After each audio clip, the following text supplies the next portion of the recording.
Bonjour à tous, je suis très heureux de vous retrouver pour ce webinaire Bayard Graphique avec Livre Hebdo. Nous sommes réunis aujourd'hui pour présenter le nouveau label Bayard Graphique des éditions Bayard. J'ai à mes côtés Yael Eckert, vous êtes directrice littéraire bande dessinée BD Kids et bande d'ado. Aline Lefrère, vous êtes directrice artistique Bayard Édition. Et nous avons aussi la chance d'avoir avec vous deux des autrices qui ont contribué à deux des 4 premiers titres du label. Olivia Sautreuil, vous êtes illustratrice de Germaine Richier, La fameuse culture, et Émilie Valentin, vous êtes scénariste de Music Queens. Bayard Graphique, c'est un nouveau label développé par les éditions Bayard à destination d'un lectorat adulte. Vous êtes tourné vers l'écriture du réel avec une dimension journalistique ou littéraire et vous abordez des thématiques qui sont à la fois intimes, sociales, culturelles ou politiques. Yael Eckert, est-ce que pour commencer, vous pouvez nous expliquer comment vous est venue l'idée de lancer ce label? Alors, je pense que c'est né de plein d'intuitions différentes. D'abord, Bayard étant aujourd'hui leader en BD jeunesse, c'est le premier éditeur jeunesse, on a pu se dire à un moment donné que si on savait parler aux enfants, on avait peut-être envie de parler aux plus grands. Bayard, c'est aussi un groupe de presse et d'édition. On avait parmi nos collègues ou nos proches des gens qui travaillent pour La Croix, par exemple, ou La Croix l'Hebdo, certains journalistes qui avaient envie d'aller au-delà peut-être de ce qu'ils écrivent dans le quotidien et qui pouvaient imaginer d'écrire des récits illustrés. L'Hebdo, qui publie tous les week-ends une dizaine de pages de bande dessinée et qu'il faut donc nourrir en pages de bande dessinée. Et on s'est dit aussi, quitte à publier des BD d'autres éditeurs, pourquoi pas venir nous proposer à l'hebdo des pages que nous, on aurait produites, écrites, enfin, nous, on est éditeurs, mais voilà, que nos auteurs auraient écrites dans notre nouveau label. Et voilà, c'est plein de choses, cet air du temps, cette envie de raconter des histoires aussi, parce que Bayard, c'est ça, c'est donc ces deux tensions journalistiques, dire le monde tel qu'il est aujourd'hui et éditorial, raconter des histoires, et pourquoi pas les réunir et raconter le monde comme une histoire. D'accord. Donc il y a vous avez un vivier d'auteurs que vous êtes allé chercher, d'illustrateurs aussi, qui se tournent vers la BD. C'est comme ça que ça s'est passé, Aline Lefrère. En fait, quand on a décidé de se lancer sur ce nouveau label, on travaille depuis très longtemps déjà avec beaucoup d'auteurs, illustrateurs qu'on connaît bien, avec qui on a des relations suivies et plutôt complices. Donc on avait déjà tout ce réseau en fait, d'auteurs, illustrateurs à qui on avait aussi envie de proposer de se lancer dans cette autre écriture qu'est la BD adulte. Voilà, c'est un peu comme ça que ça a commencé, cette aventure, du point de vue visuel. D'accord, parce qu'effectivement c'est un univers auquel ces auteurs n'étaient pas forcément familiers jusqu'à présent. Pas forcément, pas forcément. On connaît leur talent. Et on se dit que forcément ils auraient la capacité de le faire et aussi leur proposer peut-être quelque chose qui sorte de ce qu'ils font habituellement, qui est quelque chose d'assez amusant. On en parlera avec Olivia, voir comment tu l'as vécu toi, ça. Le fait d'aller sur quelque chose de très différent des commandes qu'on passe sur la jeunesse. Alors effectivement, donc, il y a toute une série de thématiques, on pourra en parler. Comment est-ce que vous avez déterminé les thématiques qui seraient susceptibles de paraître au sein de ce label de manière assez large? Alors en fait, c'est vrai qu'on a une espèce de ligne éditoriale qui est dire le vivant, l'actualité, mais pas forcément dire le réel à la façon d'un roman, ou en tout cas avec des personnages forts, une vraie histoire et une construction narrative. Mais après, il n'y a pas de thématique obligatoire, imposée, et on ne s'est pas dit il faut qu'on fasse un livre sur ça ou sur ça. c'est vraiment, en tout cas pour ces premiers titres, des projets qui sont venus d'auteurs et dont on s'est dit ça colle parfaitement à ce qu'on veut mettre dans ce label, donc allons-y. Mais on n'a pas fait une liste de sujets dont il fallait impérativement parler.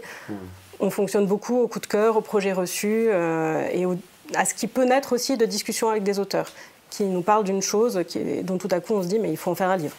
D'accord. Donc vous avez reçu des projets par des scénaristes, la plupart du temps, qui ensuite étaient en recherche aussi d'illustrateurs pour les accompagner. Donc là, c'est là que vous avez joué votre rôle d'éditeur. Alors, ça, en effet, dans ce cas-là, c'est plutôt du côté d'Aline que ça va se passer. Ouais. Et en fait, je crois qu'il n'y a pas un projet qui ressemble à un autre. C'est-à-dire qu'il y a eu des fois, en effet, où il a fallu créer des couples auteur-illustrateur. Il y a des fois où les projets arrivent déjà composés, comme par exemple Music Queens, où finalement on va utiliser une équipe qui travaille déjà sur une série animée qu'on va garder parce que ce sont des filles talentueuses. Voilà, oui, on a pu constituer des couples en effet, et là c'est plus en fonction de ce qu'on aime ou ce qu'on connaît du travail de certains illustrateurs. Il y a d'une part, on peut aussi avoir des séances de programmation pour se dire on a envie d'aller vers tel genre de thématique, qui sont des grandes idées, rien d'arrêté. Mais c'est aussi, comme tu disais Yael, souvent des rencontres. C'est-à-dire qu'à force de parler de la création de ce nouveau label, ça peut susciter des envies chez certains auteurs. C'est arrivé 2 fois. Je pense à 2 cas, mais l'idée c'est d'essayer vraiment de susciter cette envie chez des auteurs et des illustrateurs. Voilà, parce qu'on peut pas, on n'a pas envie de tout programmer, on a aussi envie d'accueillir des belles surprises. Dans le cas d'Isabelle, c'est autobiographique, donc voilà. C'est un projet pour un peu plus tard, dont on ne parlera pas là, mais qui est en effet, on va faire du teasing, qui est né d'une discussion avec une autrice un soir de lancement d'un autre livre, où elle nous a un peu raconté sa quête personnelle de ses origines. Et à l'écouter parler comme ça au cours du dîner, on lui a dit mais il faut que tu en fasses un livre en fait, ton histoire est dingue, raconte-la. Donc voilà, c'est des choses qui peuvent arriver impromptues en fait. Donc vous avez déjà un certain nombre de projets dans vos cartons. Ah bah oui, tout à fait. Très bien. Donc vous avez quel sera le rythme de parution de la collection par an à peu près? A priori, on vise 8 à 10 titres par an, mais il faudra peut-être 1 an ou 2 pour y arriver. En tout cas, notre idéal, c'est ça. 8 à 10 titres par an. Donc pas dès la première année. La première année, il y aura un petit peu moins. Il y en aura un tout petit peu moins, oui. Okay. Mais bon, on se lance en mars. Très bien. Alors, cette collection, c'est aussi des formats spécifiques. Il y a le format cartonné classique des bandes dessinées. Il y a les formats souples pour les romans graphiques un peu plus volumineux en termes de pagination. Est-ce que vous pouvez m'expliquer comment ça se répartit en termes de volume Alors, déjà, il y a eu cette envie de partir sur 2 formats pour qu'on soit assez facilement repérable, en tout cas dans un premier temps avec la création de ce label, et pas de trop diversifier les formats. Et ensuite, on s'est dit que quand même, ça serait bien d'en avoir 2 différents. Un cartonné, une couverture cartonnée, donc peut-être un peu plus classique, et un qui serait davantage dans la veine roman graphique, qui effectivement sont souvent des paginations plus épaisses avec une narration plus libre. Olivia a fait un mélange des 2, qui n'est pas forcément limité par un gaufrier, ce qu'on appelle un gaufrier en BD, des cases, voilà. Donc c'est une narration beaucoup plus libre. C'était la possibilité d'accueillir ces 2 types de narrations différentes. Voilà. Donc le roman graphique, ça sera un format un peu plus petit, avec des rabats, couverture souple et voilà. Je crois que j'ai tout dit sur l'objet. Dans les projets déjà validés, quelle est la part entre roman graphique, couverture souple, et la part des bandes dessinées cartonnées? Là, aujourd'hui, il y a davantage de cartonnés. Pour l'instant, oui. D'accord. Alors, toujours pour vous, Aline Lefrère, comment est-ce que vous allez chercher les illustrateurs, parce que vous partez, les illustratrices également, vous partez d'un projet, les scénaristes, les illustrateurs ne se connaissent pas toujours. Comment vous assurez cette mise en relation? Alors là encore, il y a tous les cas de figure. Il y a le cas de figure de l'auteur qui va comme dans le cas de cette autobiographie, s'occuper de l'écriture scénaristique et visuelle, qui est auteur aux 2 titres. Il y a des projets qui arrivent de scénaristes, et dans ce cas-là, on va faire une recherche d'illustrateurs, et ça, je pourrais peut-être développer un peu. Et puis, il y a le cas de figure où les couples sont déjà constitués. Voilà, donc en fait, tout est possible, tout type d'union. Très bien, très bien. Eh ben, on pourra en parler pour le premier titre qui nous occupe, à savoir Germaine Richier, La femme sculpture. On a la chance d'avoir avec nous Olivia Sautreuil, qui a été l'illustratrice de cette bande dessinée. Vous avez travaillé avec Laurence Durieux au scénario. C'est un titre qui paraîtra le 1er mars, et c'est une édition en collaboration avec le Centre Pompidou dans le cadre d'une exposition rétrospective du 1er mars au 12 juin 2023. Olivia Sautreuil, est-ce que pour commencer, vous pouvez m'expliquer comment vous êtes arrivée sur ce projet, tout simplement? C'est Aline qui m'a amenée dans ce projet, qui m'a appelée, je crois que c'était au détour d'un autre projet, je crois, à l'origine, et qui me demandait si une bande dessinée, je m'en sentais capable, parce que j'en ai jamais fait avant. D'accord. Et je pense que j'ai dû passer un week-end, et puis elle m'a dit ce serait sur Germaine Richier pour que je vois un peu dans quoi je me lançais. Et je pense que je n'ai pas forcément pris conscience de ce dans quoi je me lançais. Et j'ai dit oui à la fin du week-end. Donc ça s'est passé par une proposition. Et j'imagine que c'est aussi par rapport à des travaux que j'ai pu faire avant, où j'ai travaillé beaucoup sur la mythologie. Et il y a des traits, il n'y a pas des traits communs, mais en tout cas il y avait un intérêt pour cette dimension-là, donc je pense que c'est pour ça qu'elle me l'a proposé, entre autres. D'accord. Dans quelle mesure vous connaissiez le travail de Germaine Richier avant de vous pencher sur sa vie et son œuvre? Je ne connaissais pas le nom de Germaine Richier, mais je connaissais son travail sans m'en rendre compte. Quand on va au Centre Pompidou, c'est plus le cas actuellement, je crois, mais il y a l'orage et l'ouragan qui sont sur une des terrasses.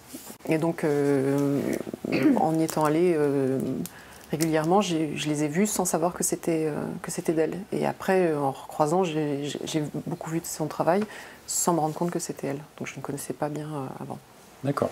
Alors, on ne l'a pas dit, mais Laurence Durieux est la petite nièce de Germaine Richier. J'imagine aussi qu'elle vous a facilité l'accès aux informations, aux sources.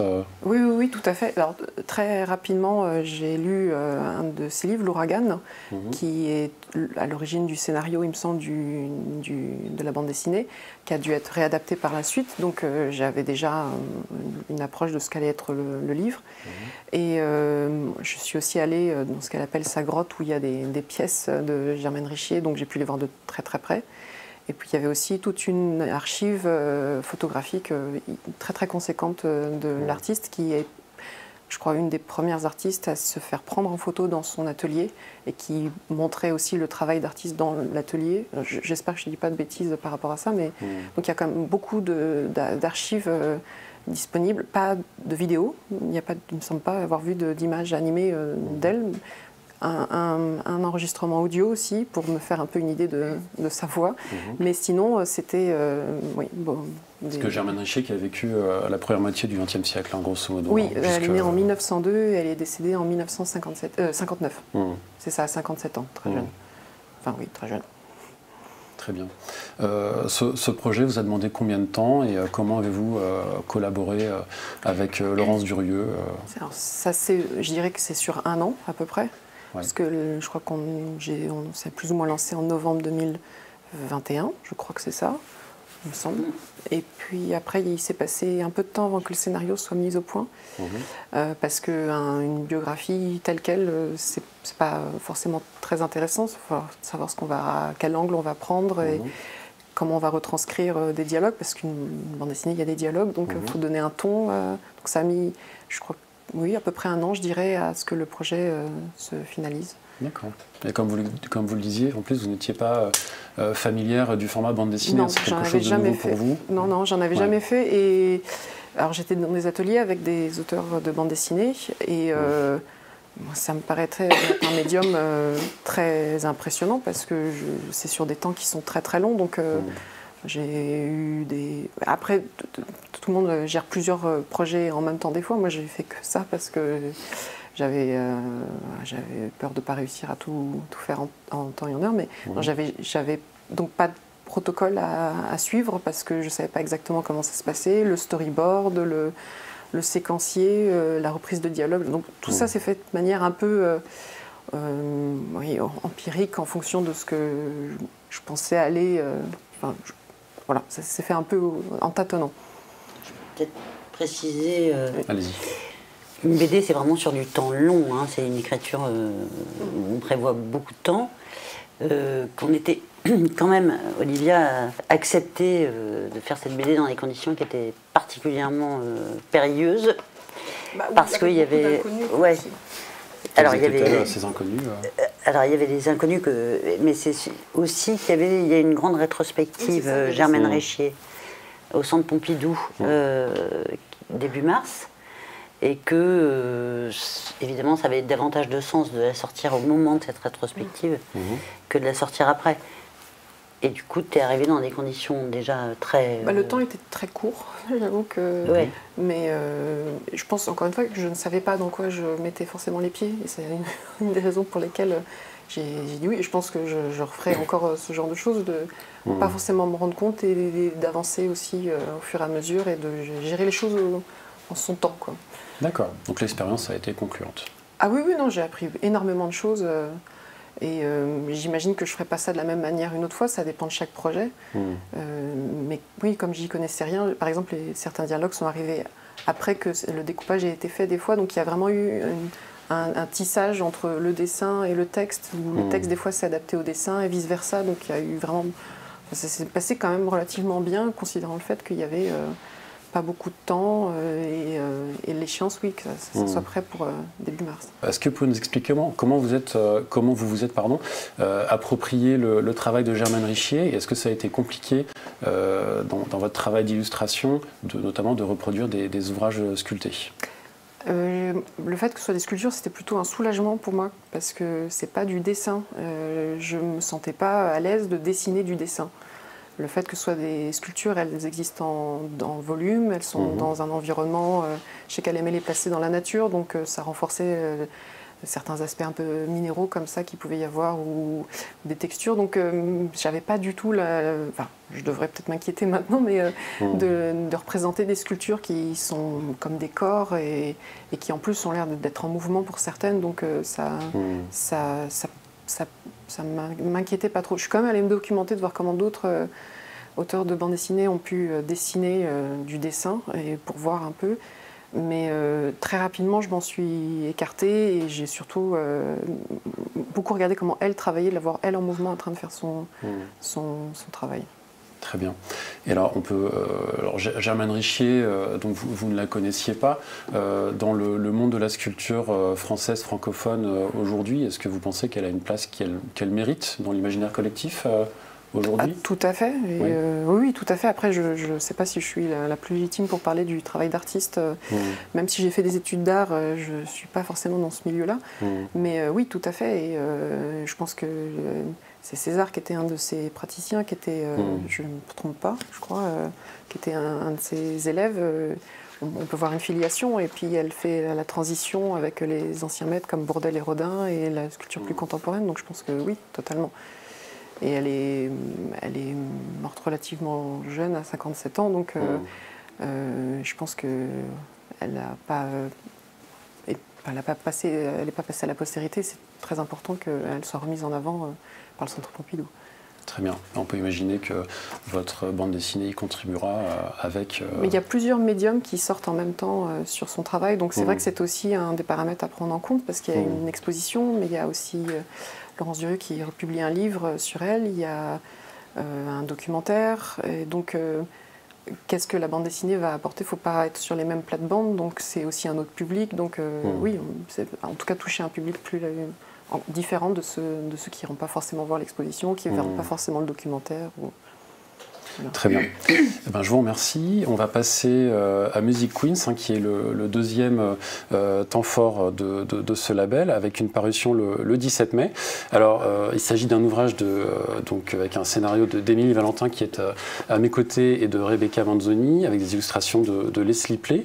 Alors, Music Queens, c'est dans la continuité d'un programme audiovisuel. Hein, pour commencer, est-ce que vous pouvez peut-être nous expliquer l'origine de Music Queens? Le point de départ du projet, c'est une série animée qui a été créée par Rebecca Manzoni, qu'on connaît pour son travail sur France Inter surtout. Oui. Donc Rebecca, elle a eu cette idée il y a pas mal de temps, en se disant, elle, son travail pendant longtemps, c'était de vraiment décortiquer des tubes, prendre un tube de la musique et de voir quelle est l'histoire derrière. Elle s'est rendue compte qu'il y avait beaucoup de tubes écrits ou interprétés par des femmes et qu'il y avait une histoire derrière ça qui était assez intéressante, puisque l'histoire parfois de la chanson, de tous les tubes d'ailleurs, l'histoire des tubes rentre dans l'histoire de la société à ce moment-là, ça vient raconter quelque chose de particulier. Et quand ces tubes sont interprétés ou écrits par des femmes, ça raconte quelque chose aussi de la condition de la femme à ce moment-là. C'est une sorte de croisement de ces différentes couches d'histoire et à travers l'histoire d'un morceau de musique. Et donc, en faisant ce travail-là pour la radio, elle s'est rendue compte qu'il y avait beaucoup d'histoires intéressantes et donc elle a proposé ce projet à une société de production qui s'appelle La Générale de Production, qui a produit la série avec Arte. Et donc la série va être diffusée au mois de juin, je crois, en juin sur Arte, paraît-il. Et c'est une série avec 20 épisodes et comme c'est de l'animation, ça a mis très longtemps. Déjà, avant d'être vraiment financé, etc., ça a été long. Et puisque je crois que le projet, ça fait au moins 6 ans que... Ça fait 6 ans que vous travaillez sur... Ah non, moi je suis arrivée un peu plus tard, mais Rebecca, ça fait au moins 6 ans qu'elle a eu l'idée de ce projet. D'accord. Peut-être même plus, je ne sais plus. Et moi, j'ai rejoint le projet pendant le confinement. Donc c'était en 2020, c'est ça. Donc en 2020, moi je suis entrée à l'écriture de ce projet. Donc avec Rebecca, on a écrit ensemble les scénarios. Et la personne qui faisait qui dessinait tous les personnages et les décors, donc vraiment l'identité graphique de la série, c'est Leslie Play. Et la réalisatrice, c'est Amandine Fredon. Et donc on s'est retrouvés à travailler ensemble sur cette série qu'on a dû arrêter à 20 épisodes pour des questions de production, mais il y avait évidemment bien plus de personnages. D'accord.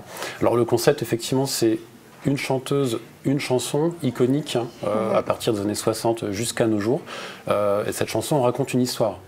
Comment vous avez sélectionné comment ont été sélectionnées les chanteuses et les chansons qui sont reprises dans ce titre papier cette fois-ci?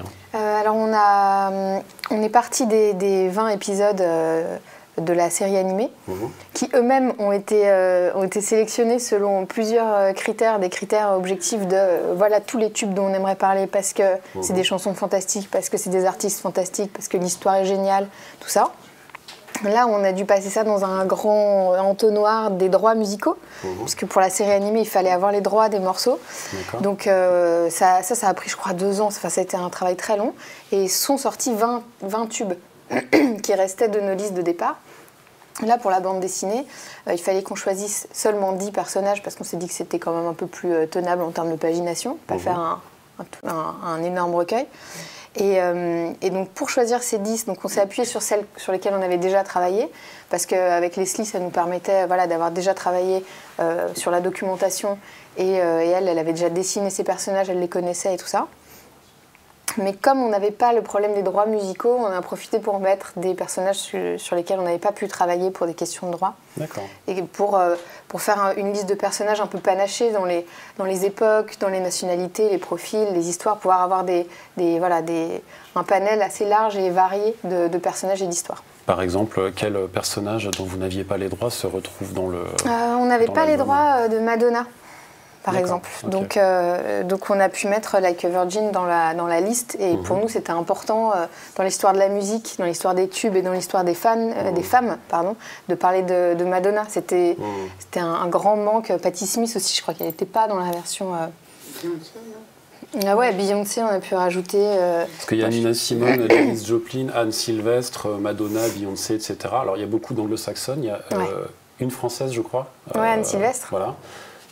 c'était important d'avoir cette représentativité au niveau des artistes sélectionnés. Ah ouais, c'est un truc qu'on a essayé de panacher dans le sens où effectivement il y a beaucoup plus d'anglo-saxonnes que d'autres nationalités.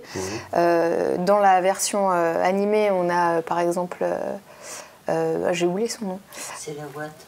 Ah oui, on a Caroline Loeb. Et caution allemande oblige, on a... Elle va vous revenir Nina Hagen, voilà.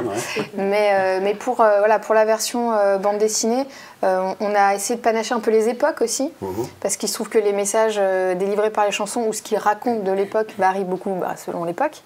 Et aussi avoir des gens qui avaient des combats différents les uns des autres. C'est-à-dire Nina Simone, son combat dans la musique, il n'est pas le même que celui d'Al Sylvestre. Et même si elles sont à quelques années d'écart, donc c'est en ça qu'on a fait notre sommaire en cherchant cette pluralité-là.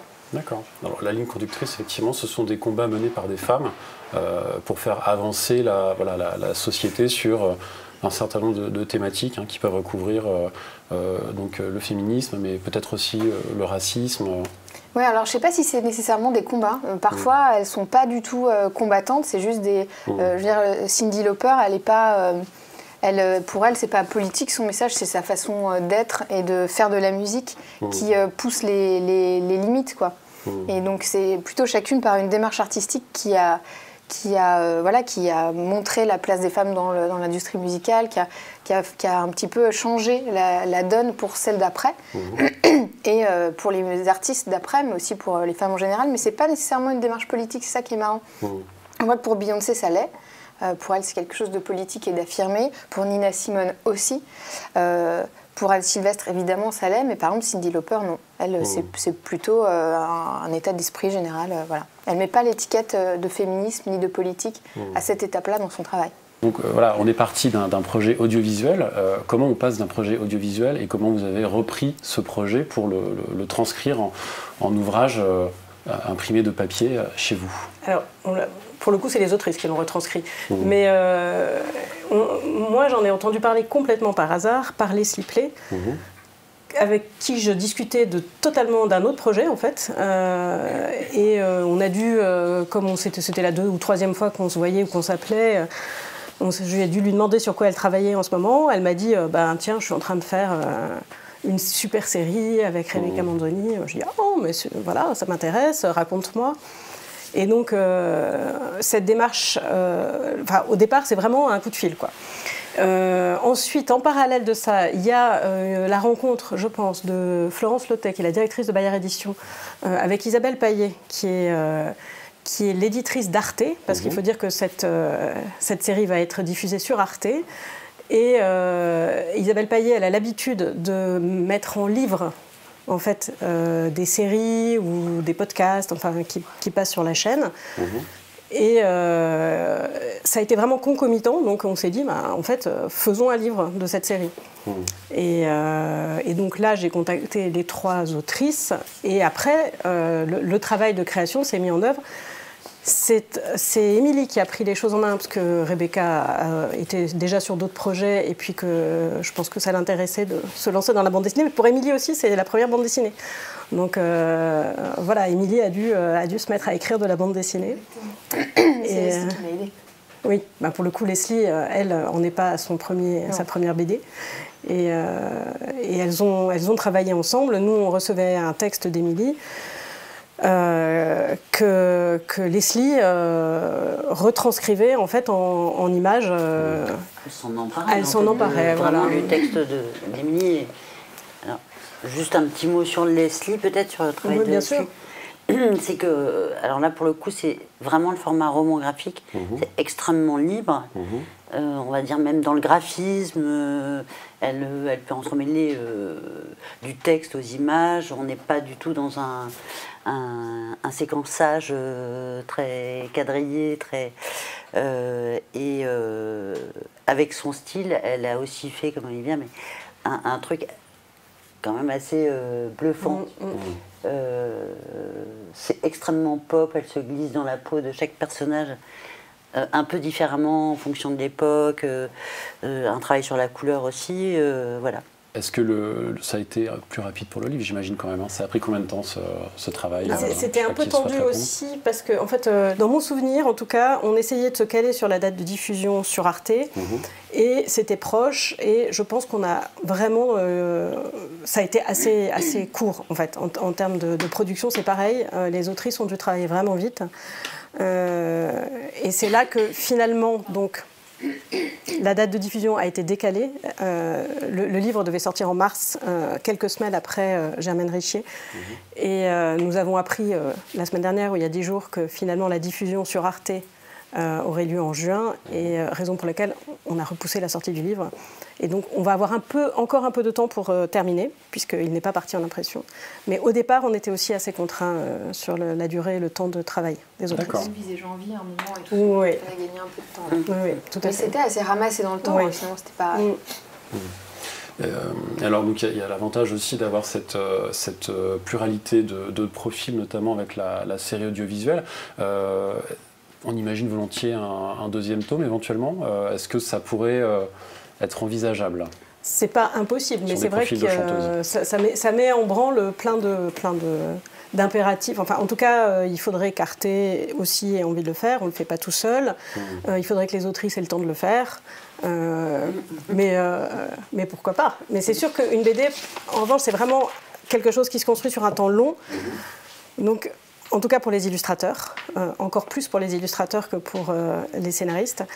Et clairement, par exemple, si on le proposait à Leslie, ça nécessiterait qu'elle ait quelques mois devant elle pour le faire.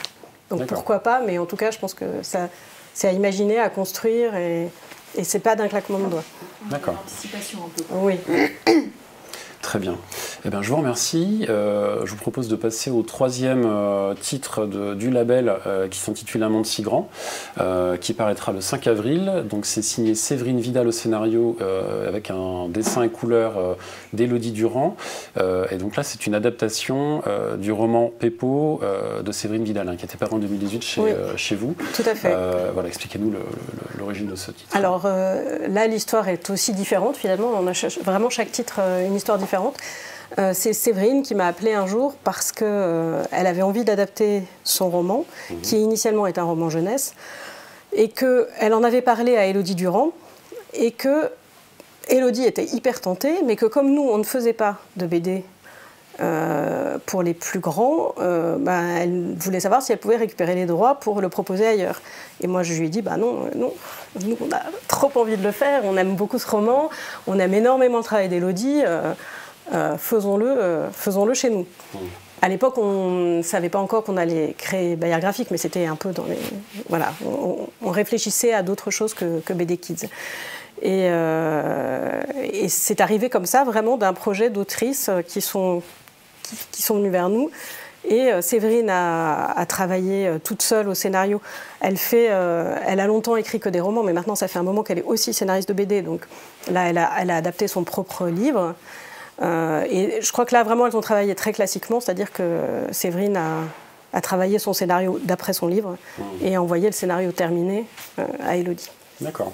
Et donc, Un monde si grand, c'est l'histoire d'un jeune garçon qui a une vie un petit peu compliquée, c'est ça? Alors, il vit dans un camping. Voilà, il est un peu désœuvré, il fait un peu rien d'intéressant. Moi, je le définis un peu comme adolescent parce qu'on ne sait pas très bien quel âge il a, mais il a 18-19 ans. Il vit dans le camping de son oncle qui tombe en ruine. La piscine est vide, l'enseigne est cassée. Il va surtout surfer. En fait, il passe un peu de temps, l'essentiel de son temps à surfer. Ça se passe dans le sud-ouest. Et ça jusqu'au jour où on découvre qu'il vit dans le camping avec sa sœur, dans une caravane. Et un matin, il se réveille, sa sœur est partie. Et elle lui a laissé ses jumeaux. Ses jumeaux ont 18 mois, un petit garçon, une petite fille. Et Peppo, qui a l'habitude d'être responsable de rien et de ne s'occuper de rien, il se retrouve avec 2 petits bébés dont il va falloir s'occuper puisqu'il ne sait pas où est sa sœur. Donc voilà le pitch, le point de départ de ce livre. Donc ensuite on suit le personnage et la manière dont il va se sortir de cette situation. Tout à fait, il va évidemment s'en sortir. Et c'est à la fois une sorte de roman d'apprentissage, vraiment, il va sortir grandi de cette histoire. Et c'est un merveilleux merveilleux environnement. Enfin, l'un des talents de Séverine, c'est vraiment de décrire des personnages truculents, drôles, attachants, tendres. Et on s'attache tout de suite à tout ce petit monde autour de Peppo, et qui va évidemment lui prêter main forte et l'aider à s'occuper de ses deux enfants le temps que sa grande sœur revienne. Très bien. Et donc le dernier album de cette première salve de nouveautés s'intitule L'été de mes 17 ans. Donc là, c'est encore un autre cas de figure, puisqu'on est sur un ouvrage collectif. Il y a 14 auteurs au scénario et à l'illustration. Donc on peut en citer quelques-uns. Il y a Guillaume Bouzard, Lewis Trondheim, Jules, Leslie Play, qu'on a déjà cité. Donc L'été de mes 17 ans, ce sont des auteurs qui racontent, comme le titre le dit si bien, l'été de leurs 17 ans, avec tout un tas de styles. Chacun a son style, chacun a son histoire, chacun. C'est très varié finalement. Tout à fait. Là, c'est un partenariat, enfin une post-publication Phosphore. En fait, c'est des histoires qui ont été publiées dans Phosphore depuis plusieurs années au moment de l'été. Et l'idée, c'est de demander à ces auteurs-illustrateurs, ils sont tous auteurs et illustrateurs, de raconter cet été un peu de bascule, qui est juste après la terminale, en gros, où on va se lancer dans des études, où on va quitter ses parents. Voilà. Est-ce qu'ils ont le souvenir de quelque chose de particulier qui s'est passé cet été-là? Et vraiment, ils racontent chacun avec leur style, leur trip, des choses très très différentes. On a des histoires très drôles, des histoires beaucoup moins drôles. On a des voyages à l'étranger, pas mal d'introspection, une Alix Garin qui se dit ben voilà, c'est quoi l'avenir, est-ce que ça me fait peur, où est-ce que je vais aller, et qui découvre qu'en fait c'est une porte ouverte sur tout ce qu'elle va pouvoir devenir. On a alors plusieurs voyages qui se passent mal, où voilà, on part avec des amis et puis finalement on se rend compte que les copains, une fois qu'on est parti sur place, ne sont plus si sympathiques que ça. Le job d'été de Guillaume Bouzard est assez drôle, mais assez violent aussi. Lewis Trondheim, c'est donc un voyage, on va découvrir l'origine de son pseudo, puisqu'il ne s'appelle pas Lewis Trondheim. Là, il y a aussi des découvertes plus dans l'intime. Lisa Mandel ou Pochep vont raconter aussi comment ils découvrent leur homosexualité, ou en tout cas comment ils osent se le dire. Voilà, c'est vraiment plein d'histoires, toutes différentes et toutes qui nous ramènent, c'est-à-dire soit comme les lecteurs de Phosphore, on a 17 ans et c'est un peu miroir, soit on est plus âgé, comme on l'est tous aujourd'hui autour de cette table, et bien, ça nous ramène nécessairement à cette année-là. Et ça dit aussi beaucoup de choses, et c'est assez émouvant de lire ces histoires du passage vers l'âge adulte, en fait. Et donc ce titre finalement illustre bien ce que vous disiez en préambule, à savoir le lien qu'il peut y avoir entre la presse et l'édition, puisque là ce sont des histoires reprises quand étaient-elles parues Alors je pense que les premières, ça doit être il y a 4-5 ans, et en fait c'est dans les numéros d'été de Phosphore, donc il y en a un peu tous les ans, 2, 3 ou 4, selon les années. Ok. Et donc des projets comme celui-ci, est-ce qu'il y en a d'autres qui pourraient prochainement voir le jour? En partenariat avec la presse, vous voulez dire? Oui, exactement, avec des reprises de... Alors, il y aura une autre reprise de pages parues dans Phosphore qui s'appelle « Mes premières fois » et qui est illustrée par Lucille Gomez. Là aussi, on est de nouveau dans quelque chose qui touche à la fois les jeunes et les plus âgés, puisque les premières fois, on les a toutes vécues, que ce soit le premier oral du bac, le premier week-end sans les parents, le premier confinement, puisque nous l'avons tous vécu. Écrite et illustrée par Lucille Gomez. Oui, en fait, elle est une autrice complète. Mais il y a aussi d'autres projets en collaboration avec l'Hebdo La Croix. Mais là, on voit un peu plus loin dans le programme, on aura une adaptation... Non, c'est top secret. C'est top secret. Non, je ne vous dirai rien. Alors, on ne dira pas plus. Très bien. Donc, nous avons eu un aperçu assez complet des 4 nouveautés. Donc voilà, vous avez dit un rythme de 8 à 10 titres à terme, ce sera votre rythme de croisière. Est-ce qu'on peut déjà, sans dévoiler de lourds secrets, mais voilà, donner le ton de ce que seront les prochaines parutions au sein de ce label? Alors les deux parutions suivantes sont pour l'automne. Et on aura donc Mes premières fois, dont j'ai parlé ici, signé Lucille Gomez, au scénario et au dessin, et un autre projet dont qu'on va être impatient de présenter. Pour l'instant, on ne peut pas, mais qui promet vraiment, on espère, de faire parler, qui est vraiment, vraiment très chouette, qui est autour de la ménopause, et qui est signé Marie Pavlenko au scénario et Joséphine Montagnente au dessin. C'est une jeune illustratrice. Marie Pavlenko, elle est connue comme autrice, surtout jeunesse, mais elle a aussi déjà écrit pour les adultes. Et là, elle nous livre une BD assez drôle, passionnante et trash sur la ménopause. Est-ce que vous êtes ouverte à de nouvelles collaborations avec des auteurs qui n'ont jamais publié chez Bayard, comme c'est le cas par exemple d'Émilie Valentin? Ben oui, bien sûr. Oui. Ah oui, non mais évidemment. On a hâte que des auteurs qui n'ont jamais travaillé pour nous nous proposent des projets. En fait, on a très envie de lire de nouveaux projets, que ce soit des gens qui ont déjà collaboré avec Bayard ou pas. Oui, c'est pas du tout un critère. Ouais. D'accord. Vous avez déjà reçu beaucoup de propositions On en reçoit assez régulièrement. Ouais. Je pense 2-3 par mois, quelque chose comme ça. Ouais. C'est beaucoup du bouche à oreille aussi, ou des rencontres, comme tu disais, Yael. D'accord, très bien. Eh bien écoutez, je vous remercie pour cette présentation de Bayard Graphique. On nous a transmis un certain nombre de questions par des spectateurs, notamment Xenia Monon de la médiathèque de Roanne, qui demande si les auteurs, qui aimeraient connaître les auteurs et les thématiques prévues, donc one-shot, série. Oui, on n'a pas parlé, mais est-ce qu'il pourrait y avoir des séries, par exemple, à l'intérieur de ce label? Alors c'est vrai qu'on ne s'est pas vraiment posé la question parce que je pense qu'en littérature adulte, en BD adulte, on est moins axé qu'en jeunesse sur la série. Donc c'est pas une question qu'on s'est posée, mais c'est pas non plus impossible, pourquoi pas. Mais quand on est dans ce cadre-là assez proche de la littérature du réel, de raconter le monde, je suis pas sûre que ça se prête nécessairement à une série. Après, rien n'est impossible. Très bien. Nous avons une question de Martine, bibliothécaire en Belgique, qui demande très simplement pourquoi un label adulte chez Bayard Éditions. Eh bien, je pense que oui, en effet, j'ai sans doute répondu au début. C'est l'envie de s'adresser à un public plus large que le public jeunesse et cette chance d'avoir un vivier d'auteurs.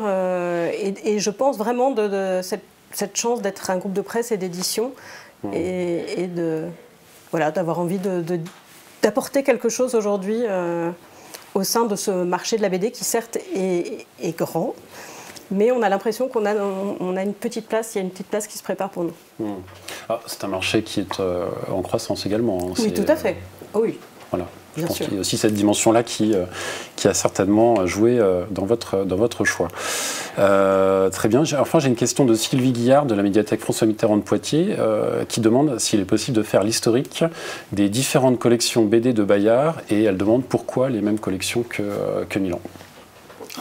Alors, je ne suis pas sûre que je sois capable de faire l'historique des BD de Bayard. Aujourd'hui, en tout cas, il y a une collection BD Kids avec une sous-collection, si je puis dire, qui n'en est pas une, mais qui est Mini BD Kids, mais vraiment c'est au sein de ce même label. Mini BD Kids, en gros, c'est avant l'apprentissage de la lecture, donc c'est 5-6 ans. BD Kids, c'est 7-10 ans. Ensuite, on a Bande d'ado pour les 11-14 ans. Et voilà, et après, Bayard Graphique qui arrive. Et en effet, BD Kids et Bande d'ado sont des labels communs, Bayard et Milan, ce que n'est pas Bayard Graphique. Mais en termes d'historique, BD Kids vient de fêter ses 10 ans et Bande d'ado, c'est 1 an. Donc c'est tout récent. Et on construit en effet un catalogue de BD au fil du temps depuis plus de 10 ans maintenant. Très bien.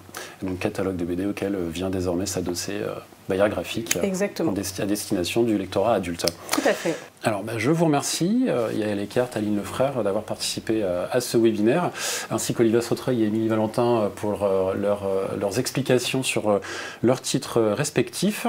Et je remercie également les spectateurs de nous avoir suivis et je vous dis à la prochaine. Merci beaucoup. Au revoir.